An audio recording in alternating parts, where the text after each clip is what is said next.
ఈరోజు యేసు చెప్పినటువంటి క్రీస్తు బోధ పార్ట్ 5లో నేనే అని యేసు చెబుతున్నాడు. నేనే అని చెప్పడం ఏంటి? దాన్ని ఎందుకు చెప్పాలి నేనే అని చెప్పడం? దానిలో ఉన్నటువంటి మిస్టరీ ఏంటి అనేదాన్ని నేర్చుకోబోతున్నాం. కుడి వచ్చినటువంటి దేవుని జనాంగానికి ప్రభువైన నామములో వందనాలండి. బాబు మీకు కూడా. Let's go in to the deep lesson. ప్రార్థన చేసుకుందాం, దేవుని వాక్యంలోనికి వెళ్దాం. ప్రేమ కలిగిన మా కన్న తండ్రి, నీ పాద చింతకు ప్రభువైన యేసుక్రీస్తు యొక్క దివ్యనామమును తీసుకుని వస్తున్నాం. మా పాప శాప దోష అపరాధములు నేను క్రీస్తుని బట్టి క్షమించండి. దేవా, సత్యలేఖమును విభాగించి బోధించినప్పుడు నీ ఎదుట సిగ్గుపడని పనివాడిగా ఉంచండి. నీ ఉపకారాత్మను సంచకరువుగా మాకు అనుగ్రహించిన మా కన్న తండ్రి, మాటలు నా సొంత ఉండకూడదు, సత్యలేఖనమనే చెప్పుటకు సహాయం దయచేయమని కోరుతున్నాను. వినువారు గ్రహించి క్రీస్తుతో కలిసి నడుచుటకును నీ ఆత్మ కలిగి ముందుకు సాగుటకును సహాయం దయచేయమని కోరుచున్నాను తండ్రి. మరి ముఖ్యంగా నాయన, వినువారు గ్రహించులాగున నీ ఆత్మ కార్యము సిద్ధింపచేయమని, నా నోరును, నా మాటలు, నా ఆలోచనలు, నా శక్తి, నా బలము కాక కేవలము బలహీనమైనటువంటి అనారోగ్యమైన నా శరీరమును పక్కకు పెట్టి మీ ఆత్మ సంకల్పము సంపూర్ణముగా నెరవేర్చబట్టుకు సహాయం దయచేయమని యేసు నామములో అడుగుతున్నాం తండ్రి, ఆమెన్. రైట్. బైబిల్లో నుంచి యేసుక్రీస్తు ప్రభువారిని తెలుసుకుంటున్నప్పుడు, నేను మొదట తెలుసుకున్నప్పుడు, చిన్నప్పుడు తెలుసుకున్నప్పుడు, వాళ్ళు వీళ్ళు చెబుతుంటే తెలుసుకున్నప్పుడు, పాస్టర్లు చెబుతుంటే తెలుసుకున్నప్పుడు, ఇవన్నీ కాక సత్య గ్రంథము బైబిలు నిరంతరము యేసు గురించి చెప్తూ ఉంటుంది. అయితే మనం చదివేటప్పుడు ఆ వాక్యము నీతో ఏమని చెబుతున్నది తెలుసుకున్నప్పుడు ఎంతో భిన్నమైనది, ఆశ్చర్యం అనిపించింది.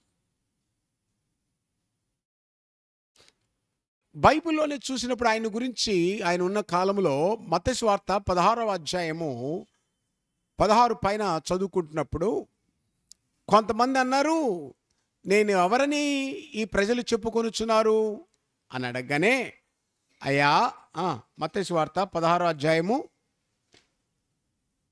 చదువు.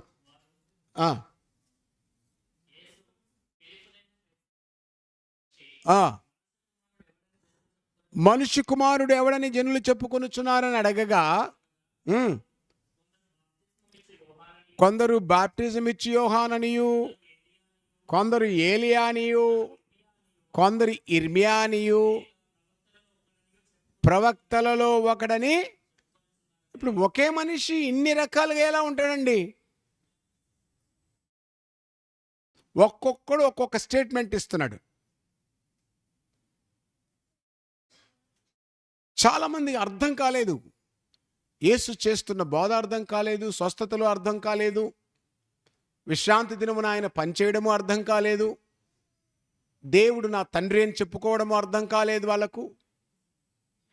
ఈయన యేసేపు కుమారుడు కాడా? మరియా వాళ్ళ అబ్బాయి కదా? వీళ్ళ సిస్టర్స్ బ్రదర్స్ మనకు తెలిసిన వాళ్ళే కదా, మనూరోళ్లే కదా. నేటి సమాజంలో కూడా అలాగే ఉంది. బాబు, యేసు ఎవరు? తండ్రి అయిన దేవుడే తక్కని భూమి మీద పడి ఇట్టయిపోయాడు. దేవుడు ఏమైపోయాడంట? ఇట్టయిపోయాడు అని ఒకడు చెప్తే, ఇంకొకడు చెప్తే, రకరకాలుగా యేసును పోర్ట్రేట్ చేస్తూ ఉన్నారు. అసలు నువ్వెవరు అని ఆయన్ను ప్రశ్నించినప్పుడు పరిసయ్యులు, శాస్త్రులు, నేను ఎవడనని మొదటి నుంచి చెబుతున్నానో వాడనే, నేనేం మారలేదు, మీరే మార్చుకుంటున్నారు. ఒకడు దేవుడు అంటాడు, ఒకడు పూలు పెడతాడు, ఒకడు ఊదిబత్తీలు గుచ్చుతాడు, ఒకడు బొమ్మ పెడతాడు, నాకు దండలేస్తారు. నేను ఏమై ఉన్నాను అనేది మీరు క్రీస్తు సంఘము బలంగా నేర్చుకోవాలి. క్రీస్తు పునాది ఆయన చెబుతూ వస్తున్నాడు. యోహాను సువార్త 6వ అధ్యాయము 25వ వచనము.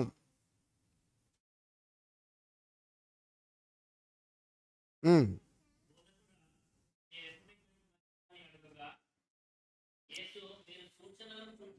6:25 జాన్ గాస్పల్ 6:25. 35 చదువు. సారీ.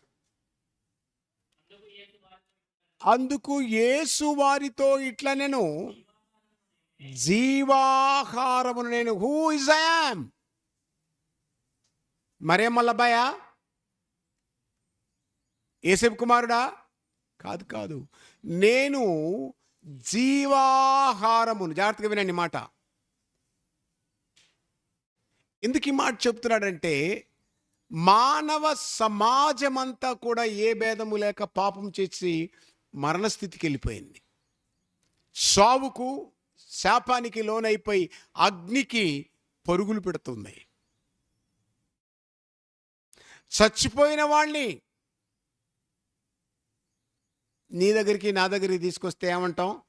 గొంత తీసి బూట్ చేయండి, ఇంతకంటే మనం ఏమీ చేయలేం అంటాం. కానీ సర్వశక్తిమంతుడైన తండ్రి అయిన దేవునిలో ఉన్న ఒక అద్భుతమైన క్వాలిటీ ఏంటంటే, మృతులను బ్రతికించే శక్తి కలిగినది. ఇది మాత్రమే సృష్టికర్తకున్నటువంటి ఓ గొప్ప లక్షణం. ఇది మాత్రమే అంటే ఇది కూడా అని అర్థం. సృష్టికర్త అయిన దేవుడు ఏం చేయగలడంట? నశించిపోయిన దాన్ని, చనిపోయిన దాన్ని, విసర్జించబడిన దాన్ని, తృణీకరించబడిన దాన్ని తిరిగి బాగు చేయ శక్తి కలిగిన వాడు. ఎవరు వింటున్నారు? ఇక్కడే ఉన్నారా? ఇక్కడే ఉన్నారా? లేకపోతే ఏదన్నా ఎవరన్నా ఆలోచిస్తున్నారా? ఈడ కూర్చొని కూడా స్టవ్ ఆఫ్ చేసినా లేదంటావబ్బా, చేసిండొచ్చు. మా ఆయన రూమ్లో పండుకున్నాడు, ఏమో పోతాడేమో, అట్టేం ఆలోచించకండి. హ్యాపీగా ఉంటారు, ఏం కాదు. ఇక్కడ నీ మనస్సు నాకు ఇచ్చేసండి. ఇప్పుడు ఏం చెప్తున్నాను? దేవుడికి ఉన్నటువంటి సృజనాత్మక శక్తి ఏంటంటే, పతనమైన దాన్ని, నాశనమైపోయిన దాన్ని, మరణమైన దాన్ని తిరిగి లేపగలగడు. అది ఈ సృష్టిలో ఒక్కడు తండ్రి అయిన దేవుడు చేయగలిగిన వాడుగా ఉంటున్నాడు. అయితే తండ్రి అయిన దేవుడు ఎంతగా మనుషులు ప్రేమించాడో ప్రభు చెబుతూ, యోహాను సువార్త 5వ అధ్యాయము, యోహాను సువార్త 5వ అధ్యాయము తీశారా? తీయండి. తండ్రి మృతులను తనంతట తాను ఎలాగు బ్రతికించగలడో అలాగునే కుమారుడు కూడా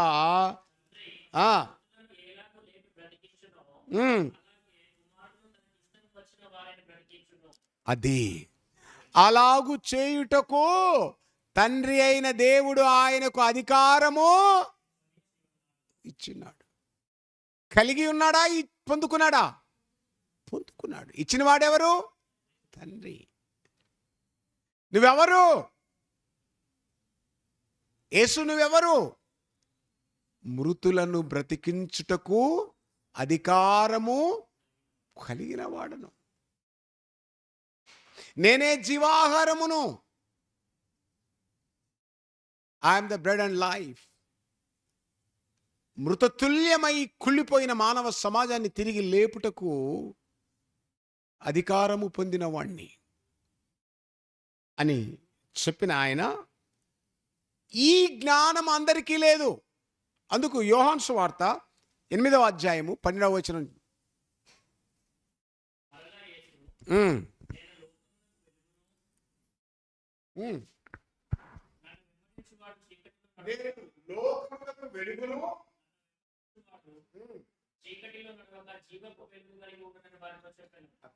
నేను లోకమునకు వెలుగు. వెలుగు అంటే మనం అనుకునే ట్యూబ్ లైట్లు, సూర్యుడు అనుకున్నారేమో. నేను లోకమునకు వెలుగు అంటే ఐ ఆమ్ ద వన్, మంచి చెడు వివేచన కలగ చేసేది. లైట్ అంటే అగ్గిపుల్ల గీస్తేనో ఇది వస్తే ఇది కాదు లైట్ అంటే. వివేచన, నా జనులు వివేచన లేక అంటే జ్ఞానము లేక నశించిరి. చాలా విచిత్రంగా ఉంటుందండి. జ్ఞానం లేక నశించిపోయేలను చూస్తే చాలా బాధ అనిపిస్తుంది. ఒక చిన్న మాట మీకు చెప్తాను, గుర్తుకొచ్చింది చాలా సంవత్సరాల క్రితం. మా ఇంటి పక్కలో, మేము మెహదీపట్నంలో ఉన్నాం, 2-3 ఏళ్ళ తర్వాత చాలా క్లోజ్గా ఉంటారు వాళ్ళు, ఆ ఫ్యామిలీ. నేను ఆయన మామ అని పిలుస్తాను, ఆయన భార్య అత్త అని పిలుస్తాను. అత్త సినిమా యాక్టర్, ఏదో శ్రీదేవి, వాణిశ్రీ టైప్లో ఉండేది, అట్నే యాక్టింగ్ చేసేది. నీకు శ్రీదేవి కావాలా, మీ ఆవిడ వచ్చినాక చెప్తా ఉండు. అట్లాగే ఉండేది. కానీ హస్బెండ్ మాత్రం ఫుల్ గ్రిప్పే. వాడు డ్యూటీ నుంచి వచ్చాక సిట్ అంటే సిట్టు. అయితే ఆ రోజు సాయంకాలం పూట పాపము ఇంటికి వచ్చాడు డ్యూటీ నుంచి. ఫ్రెండ్స్తో కలిసి వస్తాను, బయటికి పోతాను అన్నాడు. ఇప్పుడే కదా వచ్చింది, అంతలోగా పోకపోతే ఏంటి, ఏ ఇంట్లో నా మొహం చూడబుద్ధి కాలే అంతేనా అడిగేది? ఇంట్లో కాళ్ళు నిలవవా, కాళ్ళకు చక్రాలు పెట్టుకొని పుట్టావా అని ఏదేదో మాట్లాడింది. ఊకుండు, బోరు కొడుతుంది, బయటికి వెళ్తాను. నువ్వు వెళ్ళినావనుకో, ఈ కిరోసిన్ డబ్బా ఉంది, దీపం బుడ్డి, ఇంతలే బుడ్డి, చిన్న బుడ్డి తీసుకొని, నేను చెప్పే కథ కాదు ఇది, వెనక మా వైఫ్ ఉంది, ఆమెను కూడా అడగండి చెప్తుంది. నువ్వు బయటికి పోయినావనుకో, ఈ కిరోసిన్ మీద పోసుకొని అంటించుకుంటా. నేను బయటికి పోవడానికి అంటించుకొని సావడానికి ఏం సావే, వస్తా కదా, నువ్వు వెళ్ళడానికి లేదు. ఇగో పోసుకుంటున్నా. ఇంత లోపల నైలాన్ చీర కట్టుకుంది ఆమె, పోసుకుంటా ఆయన చూసుకుంటా కప్పని అంటుకొని పోయింది. ఇట్లా ఫస్ట్ ఫ్రంట్ ఫేస్ అంతా కాలిపోయింది. ఇక తర్వాత హాస్పిటల్ తీసుకుపోవడం అదంతా జరిగింది. నాకు తెలియదు ఇదంతా. కొన్ని రోజుల తర్వాత అత్త కదా, అత్త నా రూపం వేరు, ఆమె చూసి తట్టుంది. ఏందత్తా ఇట్లా అయిపోయినావు అని అంటే, ఏం చేద్దాం అల్లుడా, మీ మామను బెదిరిద్దామని ఆ బుడ్డి పట్టుకొని పోసుకుంటానంటే అది పుసుక్కున మీద పడ్డది, మొత్తం కాలిపోయింది. ఎవడు పుసుక్కునమన్నాడు, ఎవడు కాల్చుకోమన్నాడు? ఈరోజు ఆ మైనపు ముద్ద, అంత అద్భుతమైనటువంటి ఆ రూపం అంతా పోయింది. జ్ఞానం ఉంటే చేస్తారా పని? చేస్తారా? మాట్లాడతలేరు చూడండి. కొంతమంది అయితే నాకు పిలుస్తూ ఉంటారు, పాస్టర్లు నాకు ఫోన్ చేసి, అయ్యగారు మా ఆవిడ గ్యాస్ బండ దగ్గర నిలబడి నేను ఉప్పుతా ఉప్పిసావమనాల్సింది, పొద్దు పేడ ఉప్పుతా అన్నాడు. ఉప్పితే ఏమవుతుంది? ఇలా లోకములో తన జీవన విధానానికి ఉన్నటువంటి, జీవితానికి ఉన్నటువంటి జ్ఞానము లేని వాళ్ళు. ఎందుకు ఈ జీవితం? Why you are born? తినడానికి తిరగడానికి కాదు, సర్వశక్తిమంతుడైన దేవుణ్ణి సృజించినటువంటి ఆ దేవుని స్తుతించడానికి, కొనియాడడానికి, ఆయనతో సావాసం చేయడానికి. ఇట్టి జ్ఞానము లేక జనులు నశించిపోతున్నారు. నేను ఈ లోకానికి వచ్చిందే ఆ సర్వోన్నతుడైన దేవుడు, తండ్రి అయిన దేవుని గురించి జ్ఞానం ఇస్తున్నాను, మీకు నేర్చుకోండి. ఆ జ్ఞానం మీకు కావాలంటే యోహాను సువార్త 14:6 చెప్తున్నాడు, నేనే సత్యమును, నేనే జీవమును, నేనే మార్గమునైనా. ఆ పరలోకపు దేవుని యొక్క జ్ఞానము నీకు కావాలంటే నన్ను వెంబడించు. మనుషులు కాదు వెంబడించడం. మనుషులు వెంబడిస్తే వాళ్ళ నకరాలు కొట్టొచ్చు, నకలు కొట్టొచ్చు, వాళ్ళ యొక్క క్రాపులు తీర్చుకోవచ్చు, వాళ్ళ దగ్గర బట్టలు వేసుకోవచ్చు. కానీ వాళ్ళు నీకు జీవాన్ని ఇవ్వలేరు. ఇవ్వగలరా? ఇవ్వలేరు. సత్యమైనటువంటి ఆ సద్బోధకుడు ఏమని చెబుతున్నాడంటే, నన్ను అబ్జర్వ్ చేయండి, నేను ఎలా జీవిస్తున్నాను. నా తల్లిదండ్రులు వచ్చారు, నేనేమన్నాను? మీరా పరలోకంలో ఉండే నా తండ్రి పని మీద నేను ఉండాలి. మీరెవరు తల్లిదండ్రులు? ఎవరు నాకు అక్కలు, ఎవరు నాకు చెల్లెళ్ళు? నేనెవరో మీకు అర్థం కావట్లేదు. పరిసయ్యులు వచ్చారు, ఎవరో అర్థం కాకుండా వెళ్ళిపోయాడు. ఆయన ఎవరో వివరంగా చెప్తున్నాడు. నేనేంటో మీరు అర్థం చేసుకోండి. నేనే సత్యమును. సత్యమంటే అదే మా చిన్నాయన కొడుకు ఆ సత్యం గారు శివుడి ముక్కు గారి గురించి చెప్పేది. సత్యము అనగా వాక్యము. నేనే తండ్రి అయిన దేవుని నోటిలో నుంచి వచ్చిన వాక్యము. ఆది యందు వాక్యము ఉండెను. ఎక్కడుండెను? దేవుని వద్ద. ఇప్పుడు చెప్పు. దేవుని వద్ద ఉండెను. ఎక్కడుండెను? యోబులో. ఇంకొకడైతే పక్కన, ఈయనకు పక్కన ఇంకో సీట్ వేసి కూర్చోబెట్టిండంట ఆయన్ని. వాక్యం ఎక్కడుందిరా బాబు అని అంటే, పరలోకంలో పెద్ద తండ్రి ఏమో పెద్ద సీటు మీద, పెద్ద పొడుగు ఉంటుంది. ఎంత పొడుగో మనకు తెలియదు. ఆయన పొడుగు సీట్లో కూర్చున్నాడంట, ఈయన పక్కన చిన్న సీట్ వేసిండంట ఆయనకు. ఆకాశ మహాకాశాలు పట్టనివాడు మన తండ్రి. ఆమేన్. ఆయనకు సీట్ వేస్తావా? ఆయనకు మందిరం కడతావా? సమస్త సృష్టిలో ఉన్నటువంటి తండ్రి ఆయనలో ఉన్న మాట ఏమని? కన్యక గర్భవతి అయి కుమారుని కనును. అతడే దేవుని కుమారుడు. పరిశుద్ధురాలైన కన్యక వలన కలిగినటువంటి వాడు. ఆ మాట పలకగానే పౌలు రాస్తున్నాడు తన యొక్క లేఖనాల్లో. హెబ్రీయులకు రాసిన పుస్తకం 10వ అధ్యాయము 4-5 వచనం నుంచి చదువుకుంటే మేలు ఉంటుంది. ఏలైనగా ఎడ్ల యొక్కయు రక్తము పాపములను తీసివేయుట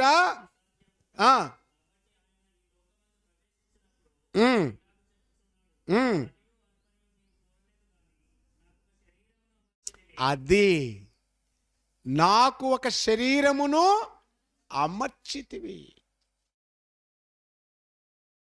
ఆదాముకు భూమిలో నుండి తీసిన మట్టి వలన శరీరం అమరిస్తే, వినండి, రోజు ఉంటుంది సొల్లు. ఇలాంటి మాటలు చాలా అరుదుగా దొరుకుతాయి. దేవుడు భూమిలో నుంచి ఆదామును తయారు చేస్తే, మొదటి ఆదామును, కడపటి ఆదాము మన ప్రభువైన యేసుక్రీస్తును మాట పంపించి ఎక్కడ నిర్మాణం చేశాడు? తల్లి గర్భములో నిర్మాణం చేశాడు. భూమి మీద అంతా ఓపెన్గా ఉంటుంది కాబట్టి ఈజీగానే చేశాడు అనుకుంటాం. మరి తల్లి గర్భములో ఎంత మహాజ్ఞాని ఆ తండ్రి. ఆ తండ్రిని తెలుసుకోవడమే నిజమైన జ్ఞానం. ఆ తండ్రి ఇంతవరకు కానరాకుండా అనేక దొంగ బోధకులు అడ్డుపడేశారు. నిజమైన వెలుగు ఉన్నది, అది లోకములోనికి వచ్చుచున్నది, అది ప్రతి మనిషిని వెలిగించుచున్నది. కానీ వెలిగించుకోవాలన్న జ్ఞానం మనకు, ఆ వాక్యపు వెలుగు క్రీస్తు నుండి మనకు వస్తుంది.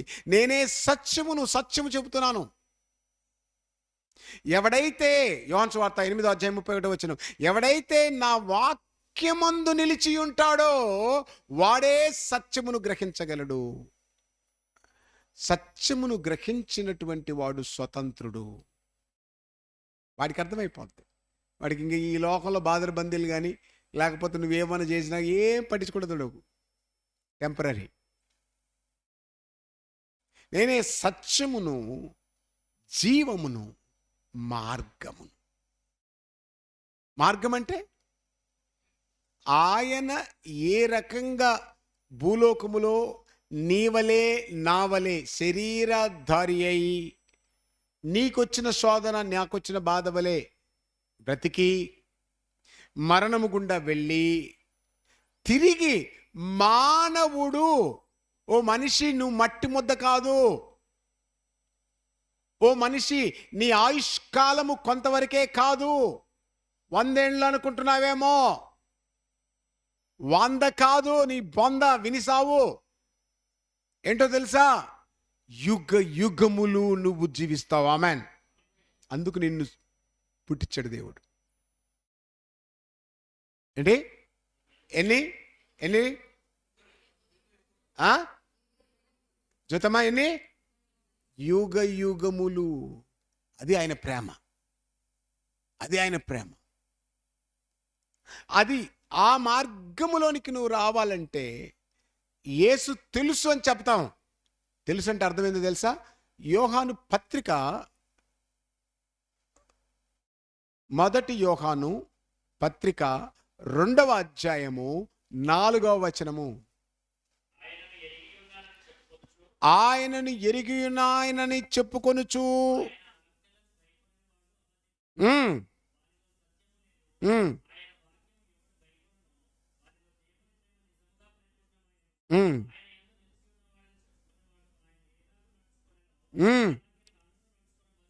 అది క్రైస్తవుడు అని చెప్పుకునే ప్రతి ఒక్కడు ఆయన ఎలాగు నడుచుకొనెనో,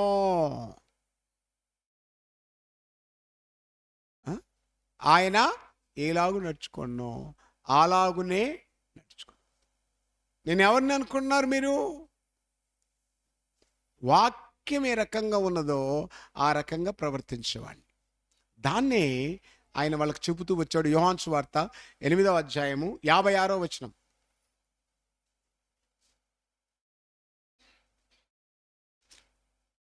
యోహాను సువార్త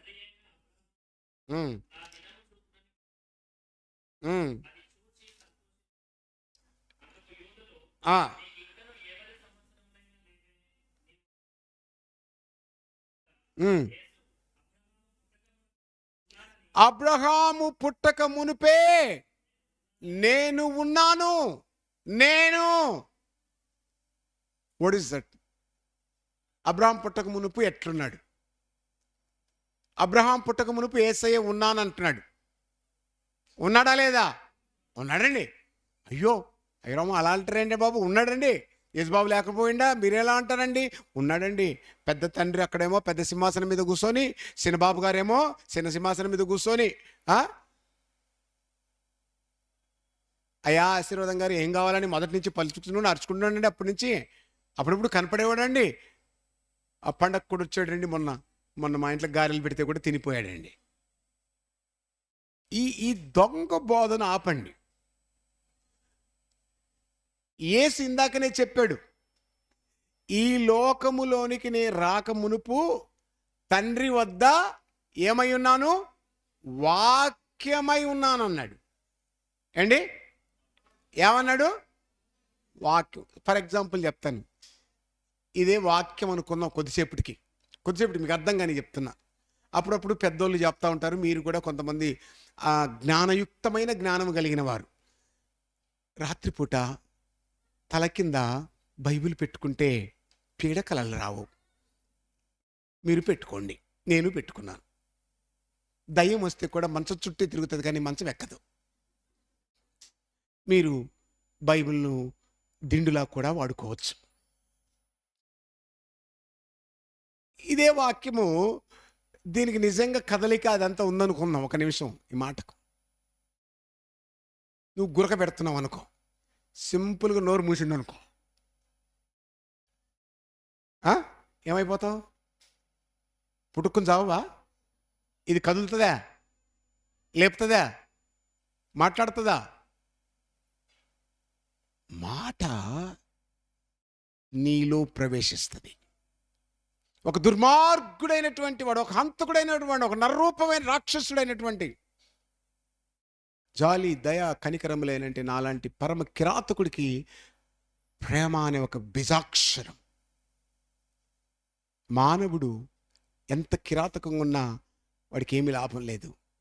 తోటి మానవుణ్ణి ప్రేమించి వాని కోసం చావడం అనే ప్రేమ ఎప్పుడైతే ఎక్కిందో అంతరంగం ఏమైపోయింది? మార్పు. వాక్యం అనేది మార్పును తెస్తుంది. వాక్యం అనేది మార్పుని తెస్తదే కానీ ఇది ఈడ పెడితే మార్పు. సో వాక్యము ఎవరిలో ఉంది? ఆ వాక్యము దేవునిలో ఉన్నది. వాక్యం ఎవరిలో ఉన్నది? దేవునిలో ఉన్నది. వాక్యం ఎవరిలో ఉన్నది? అది ఆ మాట హెబ్రీ 10:5లో ఆ వాక్యము శరీరమును ధరించుకున్నది. ముందుగానే ధరించుకుందా? భూలోకానికి వచ్చినప్పుడు చదవండి ఆ మాట.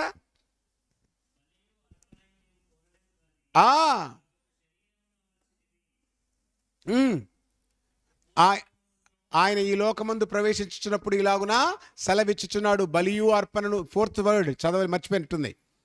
4 ఎలైనగా ఆయన ఈ లోకమందు ప్రవేశించినప్పుడు అనే వర్డ్ కావాలి నాకు.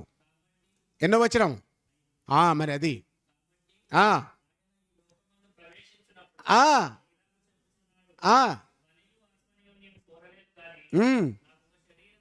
అరే శరీరం భూలోకంలోకి వచ్చినాక ఉందంట. ఉందా మీ బైబిల్? అలాగే భూలోకానికి ముందే ఉందా శరీరము? ఆయన భూలోకానికి రాక మునుపు మేధావుల్లో ఎవ్వడికి తెలియలేదు. అబద్ధం అనుకుంటున్నారా? బైబిల్లో రాశాడు చూడండి. మొదటి కొరింథీయులకు రాసిన పత్రిక 2వ అధ్యాయం 6వ వచనం. 2వ అధ్యాయం 6వ వచనం. పరిపూర్ణులైన వారి మధ్య అది ఈ లోక జ్ఞానము కాదు.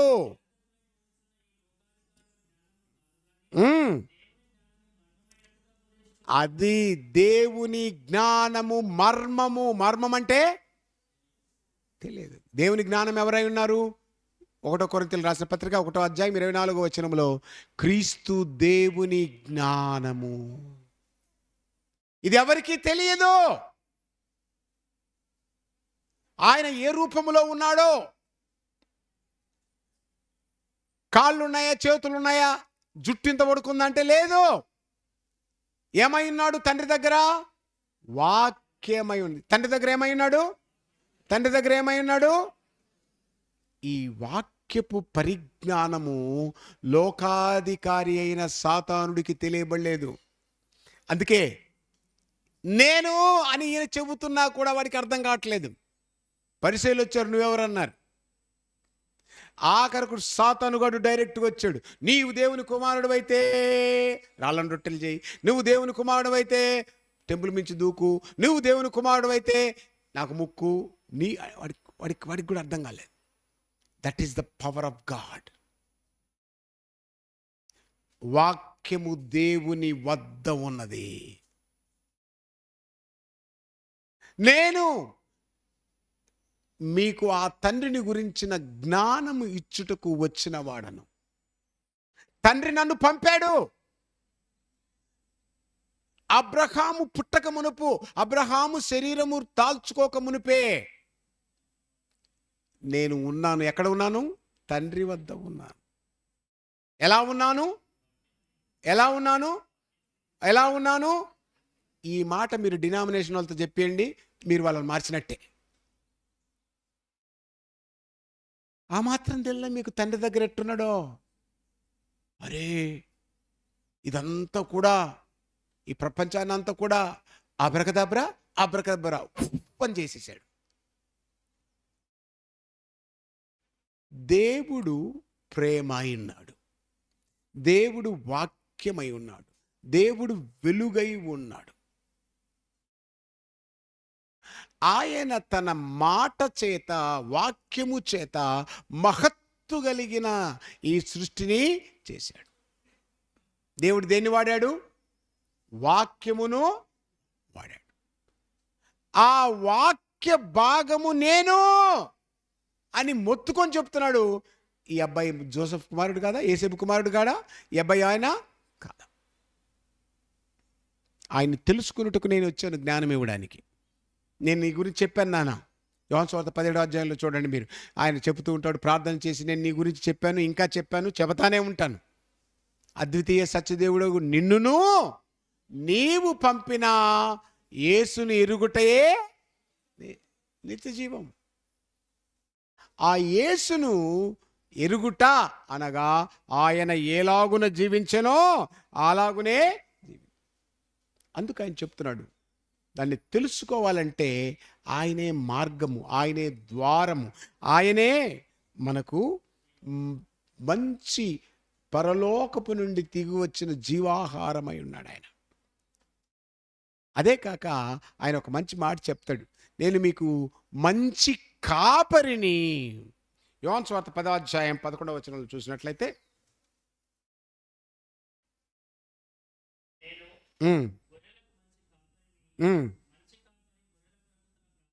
నేను మంచి కాపరిని. మంచి కాపరి, మంచి కాపరి నీకోసం ప్రాణం పెట్టాడు, నా కోసం ప్రాణం పెట్టాడు. అబ్రహాము పుట్టక మునిపే నీ గురించి మొత్తం తెలుసుకున్నటువంటి వాడు నీ కోసం వచ్చినాడు. నేను మంచి కాపరిని. మంచి కాపరి ఏం చేస్తాడో తెలుసా? ప్రాణం పెట్టడమే కాదు. మంచి కాపరి గురించి మనందరికీ వచ్చిన కీర్తన ఒకటి ఉంది, 23వ కీర్తన. ఎంతమందికి వచ్చింది? మీరు ఎత్తారనుకో, నేను నిజంగా లేపించి చదివిపిస్తే. ఇప్పుడు 23వ కీర్తన వచ్చిన వాళ్ళు చేయొద్దండి. 1, 2, 3. ఒక్కసారి ఈ 150 మంది జనంలో 4 చేతులు ఎత్తితే నేను ఉండాలనా పోవాలనా? బైబిల్ ఉందా? మీ అందరికి బైబిల్ ఉన్నాయా? కనీసం ఇదన్నా చదవండి, ఇదన్నా చదవండి. ఇంటికెళ్ళి యెహోవా నీ కాపరి. యెహోనా కాపరి? ఇంకెవరు కాపరి చెప్పండి? ఎవరు నీ కాపరి? నిజంగానా? సాయంత్రం ఎవడి సినిమా టికెట్ తీస్తే వాడే కాపరి. ఎవడు కాపరి? యెహోవా నా కాపరి, నాకు లేమి కలుగదు. ఎక్కడ నడిపిస్తాడు ఆయన? పచ్చిక గల నడిపిస్తాడు, శాంతికరమైన జలముల యొద్ద ఉంచుతాడు.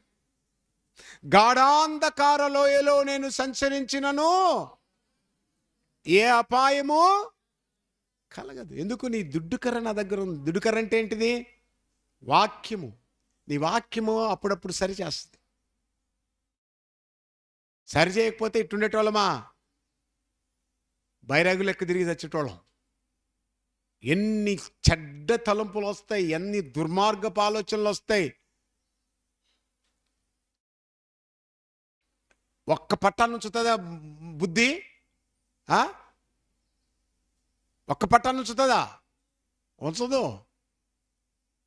వాటన్నిటినీ మొక్కలు చెక్కలుగా నరుక్కుంటూ తీసుకొచ్చే ఈ కత్తి, ఈ వాక్యము. ఆయనే నిన్ను కాపాడుతాడు. ఆయన మంచి కాపరి. నాకు ఆయన చేతిలో గొర్రె పిల్లవలే ఉండాలి. యేసు నేను మంచి కాపరి అని చెప్తున్నాను. నేను మంచి కాపరి నీకు. ఇది అర్థం చేసుకోవట్లేదు మీరు. ఎవడో నన్ను కాపుదల భద్రత కలగ చేయాలంటే ఈ లోకంలో ఏముండదు. నేను మంచి కాపరిని నువ్వు అర్థం చేసుకో. అంతేకాక ఆయన ఏం చెబుతున్నాడంటే మనకు 15వ అధ్యాయము యోహాను సువార్త 1వ వచనం, నేను నిజమైన నేను అని ఎందుకు ఇన్నిసార్లు 7 సార్లు చెప్పించా మీకు ఇప్పటిదాకా. నేను అని ఎందుకంటే ఆ నేను అనే ఆయన నీలోకి వచ్చి నీవు నేను ఏంది నేను? ఇందాక మా పాప అడిగింది, నేను అంటే ఏం చెప్తావని. ఇదే చెప్తావు కదా. 14వ అధ్యాయం 6వ వచనం, మార్గం సత్యం కాదు. నేను అనే నేను నీలోనికి వచ్చి నీవు నేను నువ్వైపోతావు. నీవే నేనవుతాను. అవుతావా? లేదండి, మా పెట్టిన పేరు సుబ్బ సత్యనారాయణ రాజు, నేనే అన్నాం అనుకో, అప్పుడు శీఘ్రమేమో కళ్యాణ ప్రాప్తిరస్తు. అంతే. దానికి ఈరోజు ఆయన చెబుతూ నేను అనే దాంట్లో ఇది బేసిక్ నేర్చుకున్నారు. అస్సలు నేర్చుకోవాల్సింది ఏంటంటే నేను అనేది అసలు నేను ఎవరో మీకు అర్థం కావడానికి బైబిల్ చెబుతున్నది. నేను ఎవరో మీరు తెలుసుకోకపోతే యోహాను సువార్త 8వ అధ్యాయము 58వ వచనం. ఆ, ఉమ్, ఉమ్, ఉమ్, ఆ, అంతే ఉన్నదా? రైట్. యేసు ఏం చెప్పాడు? అబ్రహాము పుట్టక మునిపే నేను ఉన్నాను అనగానే వాళ్ళు రాళ్ళు తీసుకొని కొట్టడానికి వచ్చారు.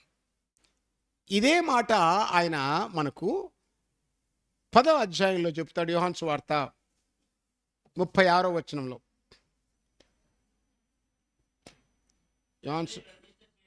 తండ్రి ప్రతిష్ఠ చేసి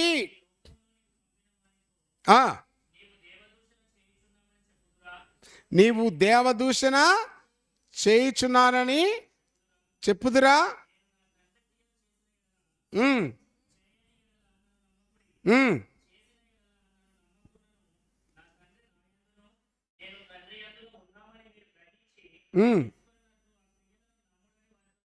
అది నేను తండ్రి పంపితే వచ్చిన వాణ్ణి. నేను తండ్రి పంపితే వచ్చాను కాబట్టి తండ్రి చెప్పిన క్రియలన్నీ నేను చేస్తున్నాను. అయినా మీరు ధర్మశాస్త్రం అని వెతుకుతున్నారే, ధర్మశాస్త్రములో నేనెవరో మీకు ముందుగానే చెప్పాడు. ఎవరు? మోసెస్. ద్వితీయోపదేశకాండము 18వ అధ్యాయము 18వ వచనం.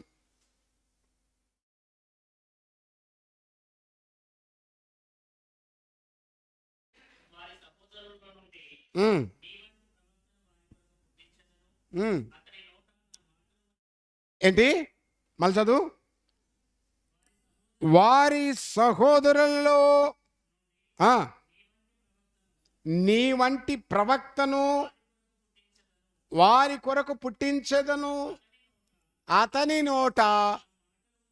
దేవరే దాన్ని మీరు ఇంటికాడికి వెళ్ళి అండర్లైన్ చేసుకోండి. మళ్ళీ ఏం చెప్తున్నాడో మళ్ళీ చదువు ఒకసారి. మీ సహోదరులలో నీ వంటి ఒక ప్రవక్తను. ఇది దేవుడి మాట డైరెక్ట్గా. ఈ మాటను అపోస్తుడైన పేతురు అపోస్తుల కార్యము 3వ అధ్యాయము 18వ వచనం నుండి చదువుకుంటారండి గట్టిగా.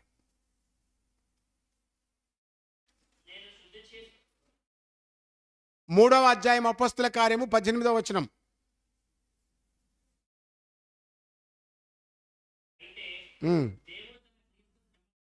దేవుడు తన క్రీస్తు శ్రమపడునని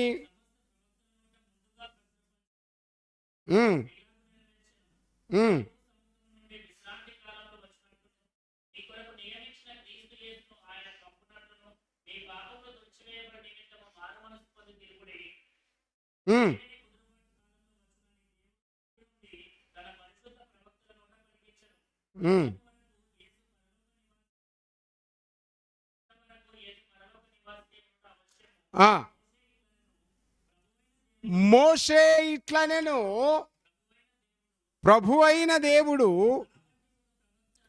నా వంటి ఒక ప్రవక్తను మీ సహోదరుల నుండి మీ కొరకు పుట్టించును, ఆయన మీతో ఏమి చెప్పినను. ఏం చెప్తున్నాడండి అపోస్తులుడైనటువంటి పేతురు? అపోస్తుల బోధ ఎందును, అపోస్తుల రొట్టె విరుచుట ఎందును, సావాసమునందును అని ఉపదేశం వింటే అపోస్తులు ఏం చెప్తున్నారు? మోషే చెప్పుకొచ్చాడు. మోషే అంటే మోషే సొంతంగా చెప్పాడా? దేవుడు చెప్పాడు. మోసెస్, ఈ ఇశ్రాయేలు ప్రజలతో చెప్పు, ఈ యూదా వంశములో నుంచి నీలాంటి ఒక ప్రవక్తను నేను పుట్టిస్తాను, ఆయన నోట నా మాటలు పెడతాను, ఆయన ఏం చెబితే అది వినకపోతే ఏం చేస్తాను? ఆయన చెప్పింది విందామా, మనుషులు చెప్పింది విందామా? తొందరగా డిసైడ్ చేయండి. ఇంకోసారి.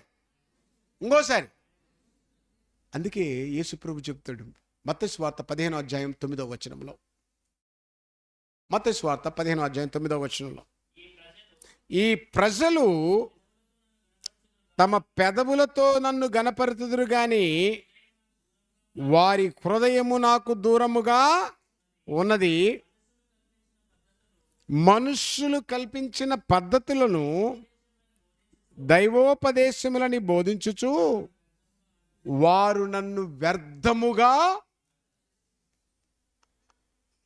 అంటే యేసు ఎవరో తెలుసుకోకుండా చేసేటువంటి ఆరాధన కూడా వ్యర్థమైనది. అది కూడా ఉన్నది.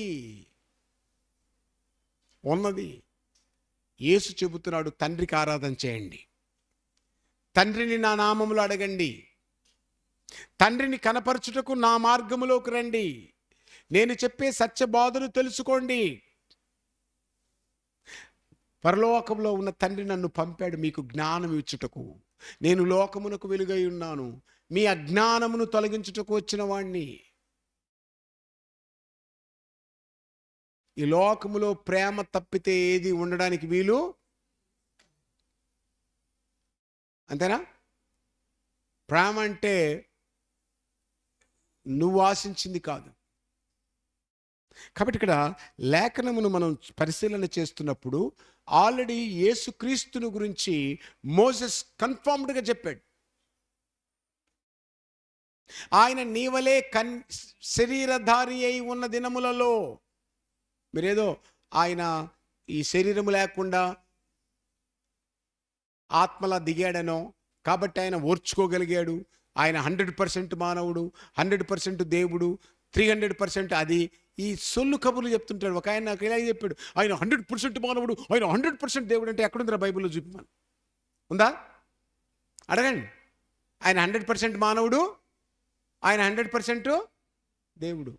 ఎక్కడుంది చెప్పిన వాక్యం ఉందా? ఉంటే పట్టుకురండి, వాళ్ళకి సాల్వేసి సన్మానం చేద్దాం. ఇలా బొచ్చడు కథలు చెప్పుకుంటూ వస్తారు. ఈరోజు నువ్వు నేర్చుకోవాల్సింది, ఆయన నీ కోసము పంపబడినవాడు. నేను ఆయననని మీరు తెలుసుకోకపోతే మీరు మీ పాపములోనే ఉండి చనిపోదు. టేక్ అవుట్ దట్ వర్డ్, తీమదు. నేను ఆయననని మీరు తెలుసుకోకపోతే మీరు మీ పాపములోనే ఉండి చచ్చిపోతారు. ఏంటి మాట అర్థం అండి? తండ్రికి కుమారుడికి తేడా ఉందా లేదా? మీ నాన్నగారు ఉన్నారా? మీ తమ్ముడు అన్న ఉన్నాడు. మీ నాన్న తండ్రి ఇద్దరు ఒకటేనా? తమ్ముడు వేరు. అలాగునే సృష్టికర్త అయినటువంటి దేవుడు తన కుమారుడైన యేసు ద్వారా లోకమును రక్షించుకొనుటకై ఆయన 2000 సంవత్సరాల క్రితం మానవుల మధ్యలోకి పంపాడు, వాక్యమై, శరీరమై. అందుకే ఆయన చెప్తున్నాడు, నేను ఆయనను, ఆయన అంటే నా గురించి ఆల్రెడీ చెప్పారు.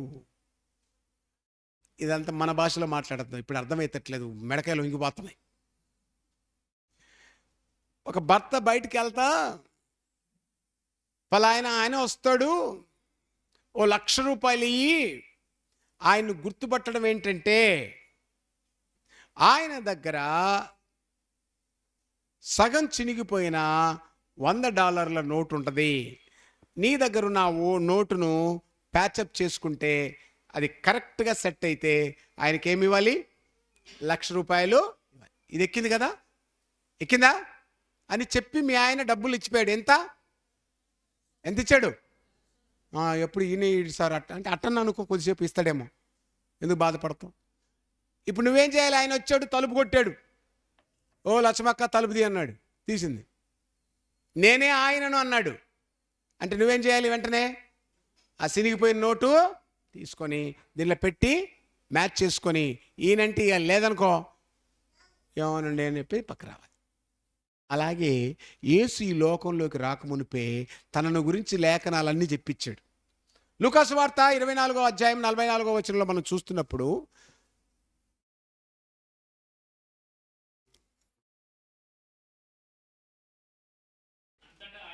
అంతటా ఆయన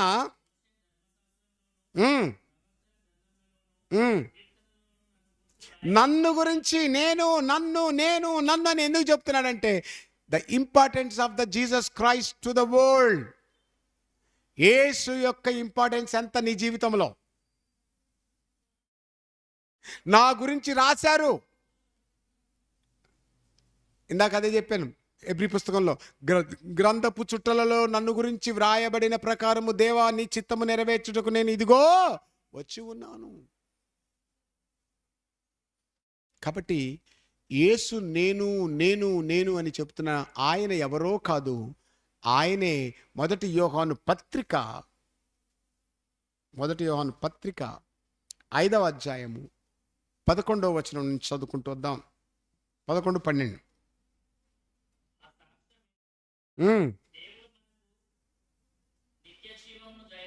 దేవుడు మనకు నిత్య జీవమును దయచేసెను. ఈ జీవము ఆయన కుమారుని యందు ఉన్నది. అది ఇక్కడ ఆగండి. ఏంటి ఆయన? తండ్రి నన్ను నిరంతరము జీవించడానికి ఒక మెడిసిన్ ఇచ్చాడు. ఆ మెడిసిన్ ఎవరంట? యేసు క్రీస్తు. అందుకే యేసుక్రీస్తు చెప్తున్నాడు, నన్ను తిని నన్ను తాగువాడు నిత్య జీవము కలిగిన వాడు. నేను అనుకుంటే ఏంటి? నేను ఏమై ఉన్నానో అది మీరు తెలుసుకోండి. నేను ఏమి చేయగలనో అది తెలుసుకోండి. ఆయన ఏం చేయగలడో తెలుసా? బైబిల్ చెబుతున్నది. 2 కొరింథీయులకు రాసిన పత్రిక 5వ అధ్యాయం 21వ వచనం, 5:21.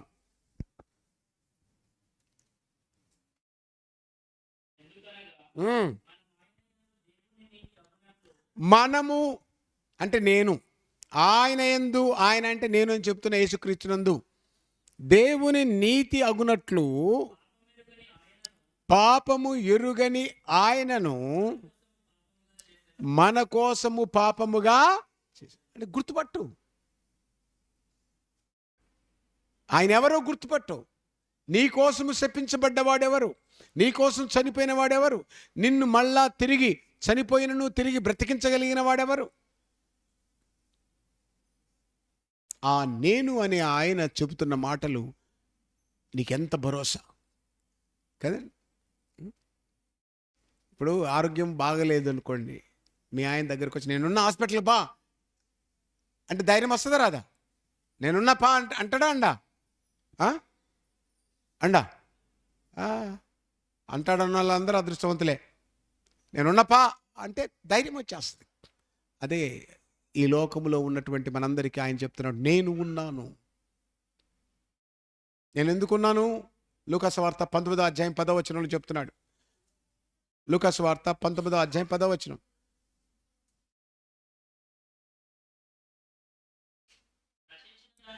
నశించిపోయింది, నీ ఆత్మ నశించిపోయింది, మనస్సు నశించిపోయింది.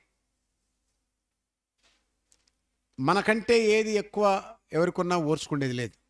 ఈర్ష, పైకి నటన, praise the Lord brother, praise the Lord sister, praise the Lord నా, లోపల మాత్రం టన్నుల మడ్డి మేరుకొని పోయి ఉంటుంది. ఒకరిని సహించలేం,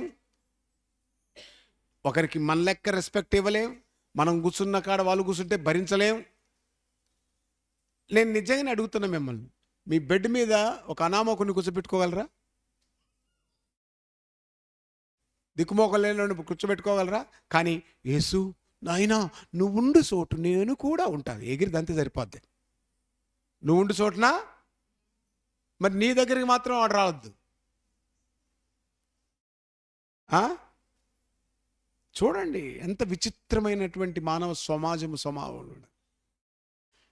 అందుకే ఆయన చెప్తున్నాడు, నేను ఎలాగూ ఉన్నానో నిన్ను వలే, గడి చెప్పండి అందరూ, నిన్ను వలే నీ పొరుగు వాళ్ళని ప్రేమించలేకపోతే క్రీస్తు సంఘముకు రావద్దు. ఏం చేయడానికి వచ్చి చెప్పు. పోనీ అలసిపోయేటట్టన్నా రమర కృష్ణ కృష్ణ యేసుప్రభు యేసుప్రభు తాళాలు కొట్టుకునేది లేదు, ఎగిరిపోయేది కూడా లేదు, ఈడ భజన కేంద్రం కూడా లేదు. ఈడ మార్పు వినాలి, బ్రెయిన్కి ఎక్కించుకోవాలి, మారాలి అండి. బ్రెయిన్కి ఎక్కించుకోవాలి, మారాలి. బైబిల్లో ఉందండి చాలా విషయాల్లో. మీరు ఏమనుకోకపోతే ఒక మాట చెప్తాను మీ పర్మిషన్ తోటే. ఊరికి గయ్యాలి పెళ్ళాం ఉందనుకో, ఏం చేయమన్నాడు? బైబిల్ ఏం చెప్పింది చెప్పండి. గయ్యాలి పెళ్ళాంతో కొట్లాడే బదులు మిద్దె మీద ఓ మూలన కూర్చో. గయాలి పిల్లమైనా గయాలి మూడైనా మీన్స్ అంటే అర్థమైందంటే దాన్ని గయాలి పెళ్ళమనే కాదు అర్థం. మూర్ఖుడితో వాదించకు, కాముండు. మూర్ఖుడితో వాదించకు, ఏం రాదు. మూర్ఖుడికి ఏం అర్థం కాదు. అందుకే క్రీస్తు సంపూర్ణమైన జ్ఞానం ఇచ్చుటకు లోకానికి వచ్చాడు. ఆయన అదే చెబుతూ ఏం చెప్తున్నాడు మనం చూద్దాం. 2వ యోహాను పత్రిక 3వ వచనం.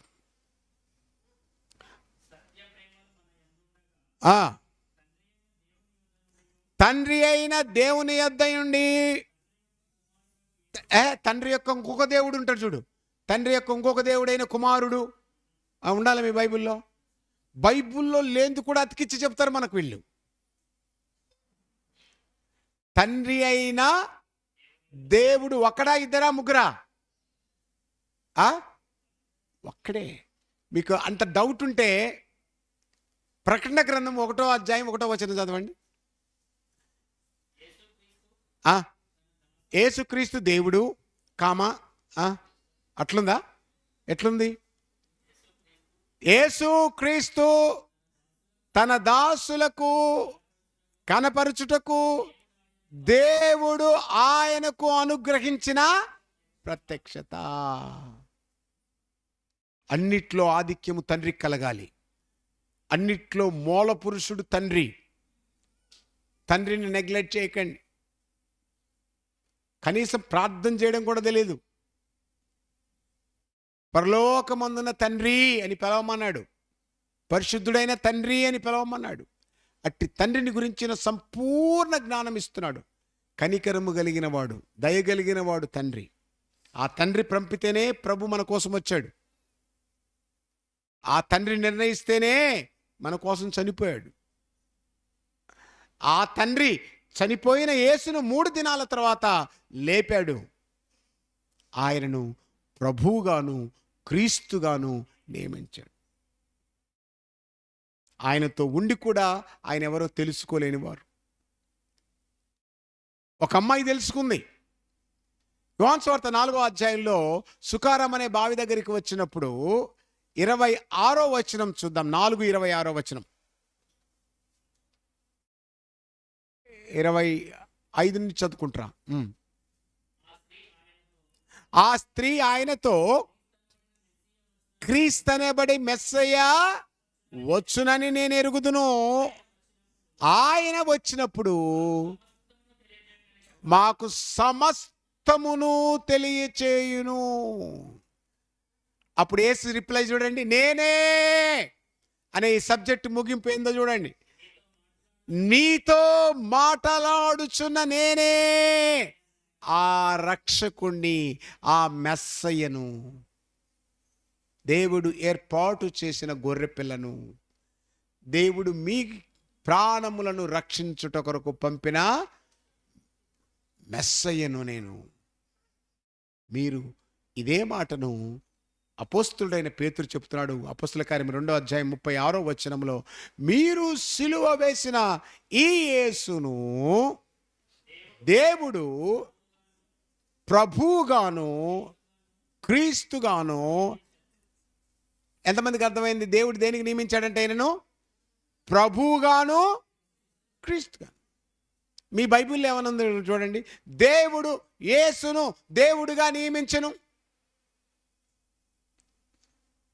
దేవుడు యేసును ఈ భూమి వరకే నియమించను. ఉందా? లేవు కదా. దేవుడు ఆయన్ని దేనికి నియమించాడంట? రక్షకుడుగా, మెస్సయ్యగా, రాజుగా, మనల పరిపాలకుడుగా, సంఘమునకు భర్తగా. ఇంత గొప్ప రక్షకుడు మన మీద ఉంటే ఆయన ఎవరో మనకు తెలియదు. ఆయన ఎవరో తెలియదు.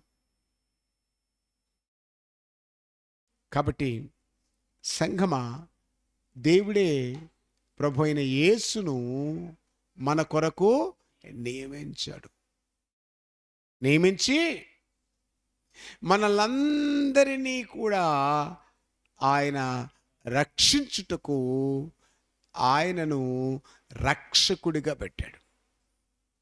నేనే అమ్మాయి ఎవరు ఇందాక మాట్లాడిందే బావి దగ్గర? సమరయ స్త్రీ.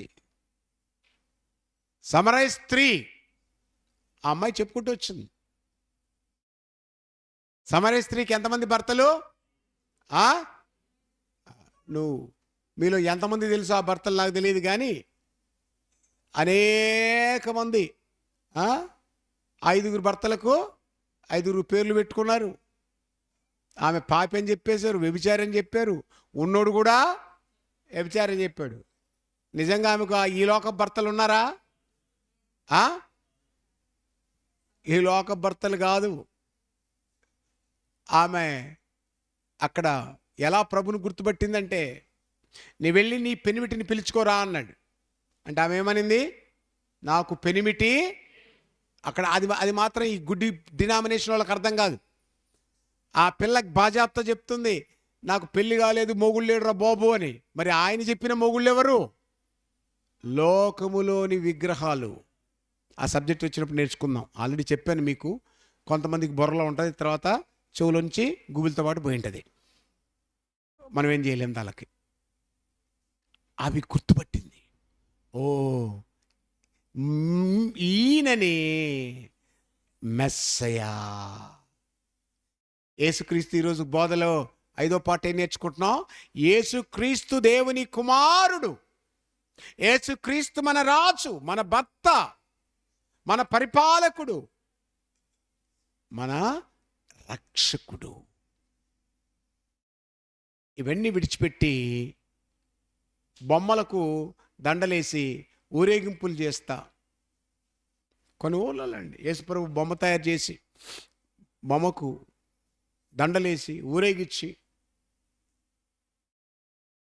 ఆయన యెరూషలేము వెళ్ళినప్పుడు కూడా గాడిద మీద అక్కడ కొంతమంది ఆయనకు ముళ్ళ కిరీటం కాకుండా మామూలు కిరీటం పెట్టి రాజును చేద్దామని చూశారు. నేను ఈ లోక సంబంధమైన రాజును కాదు. ఆయన I am that I am, నేనే నా తండ్రి చేత పంపబడిన వాడను. కాబట్టి ప్రియులారా, యేసుక్రీస్తు నీ కోసం వచ్చాడని పూర్ణ మనసుతో అంగీకరించి ఆయన సొంత రక్షకుడిగా ఉంటే ఆయన చెప్తున్నాడు, నమ్మి బాప్టిజము పొందిన వాడు రక్షించబడును, నమ్మని వానికి శిక్ష విధించబడను. కాబట్టి ప్రియులారా, యేసు ఎవరో తండ్రి తన లేఖనములో నుంచి మీకు తెలియపరిచాడు. నమ్మితే సంపూర్ణమైన రక్షణలో నువ్వు నడవగలుగుతావు. ప్రార్థన చేసుకుందాం. ప్రేమ కలిగిన మా కన్న తండ్రి, యేసును గురించిన సత్యమ లేఖనాలు నీ జీవపు ఊటలు. ఎందుకంటే పరిశుద్ధుడైన పౌలు నోట్లో కూడా పలికిచ్చారు, యేసుక్రీస్తు పాపుల రక్షకుడని, పాపులు రక్షించుటకు యేసు వచ్చాడని. ప్రభువా, నీ కృపలో జ్ఞాపకం చేసుకొని మమ్మల్ని దీవించమని, మయం పరచమని యేసు నామములో అడుగుతున్నాము తండ్రి. ఆమెన్. అందరికీ వందనాలండి. బలలో